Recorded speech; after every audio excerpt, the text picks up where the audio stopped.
cara qashar sholat dalam perjalanan. Assalamualaikum warahmatullahi wabarakatuh. Sahabat muslim hafizakumullah. Salah satu kasih sayang Allah Subhanahu wa Ta'ala kepada umat muslim adalah keringanan bagi orang yang menempuh perjalanan dengan jarak minimal 82 km. Adapun bentuk keringanan yang diberikan adalah 1.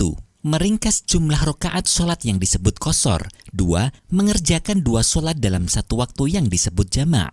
Dasar sholat qashar adalah firman Allah Subhanahu wa Ta'ala, وَإِذَا ضَرَبْتُمْ فِي الْأَرْضِ فَلَيْسَ عَلَيْكُمْ جُنَاحٌ أَن تَقْصُرُوا مِنَ الصَّلَاةِ. Artinya, apabila kalian bepergian di muka bumi, maka tidaklah mengapa kalian mengqashar sholat kalian. Al-Quran Surah An-Nisa ayat 101. Sahabat muslim hafizakumullah, qashar adalah meringkas sholat 4 rakaat menjadi 2 rakaat. Syarat mengqashar sholat sebagai berikut. 1. Sholat yang boleh diqashar adalah sholat yang jumlahnya 4 rakaat yang meliputi sholat duhur, asyar, dan isya. Adapun sholat maghrib dan subuh tidak diperbolehkan qashar. 2. Tempat tujuan bepergian harus jelas. Orang pergi yang tidak jelas arah dan tujuannya tidak diperbolehkan mengqashar sholat, seperti orang yang meninggalkan rumah sebab marah lalu pergi tanpa tujuan yang jelas. 3. Perjalanan yang dilakukan tidak kategori maksiat. Contoh kategori pergi yang tidak maksiat adalah pergi untuk membayar hutang, berziarah ke makam orang soleh, menghadiri undangan, silaturahim, dan lain sebagainya. Contoh pergi maksiat adalah pergi untuk merampok, berjudi, mencuri, dan lain sebagainya. 4. Jarak tempuh perjalanan minimal 82 km.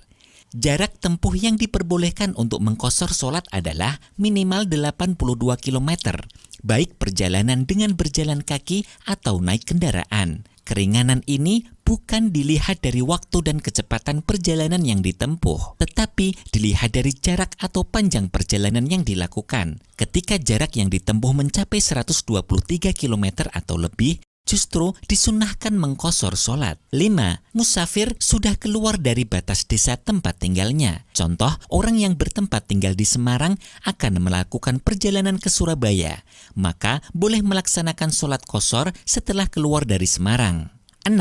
Niat sholat qashar saat takbiratul ihram. 7. Tidak makmum dengan orang yang sholat sempurna 4 rakaat. Orang yang sholat qashar tidak boleh makmum kepada orang yang sholat sempurna 4 rakaat, meskipun hanya makmum sebagian, seperti makmum pada saat tahiyat akhir. 8. Sholat qashar dilaksanakan saat masih dalam perjalanan. Apabila sudah pulang sampai melewati batas desanya, maka sudah tidak boleh sholat qashar. Sahabat muslim hafizakumullah, orang yang akan pergi melebihi jarak 82 km namun di pertengahan jalan mendadak pulang, maka tidak boleh melaksanakan sholat qashar. Begitu pula orang yang berniat menetap atau mukim 4 hari atau lebih di suatu tempat, maka juga tidak boleh mengqashar sholat. Adapun contoh niat sholat qashar untuk sholat duhur adalah sebagai berikut.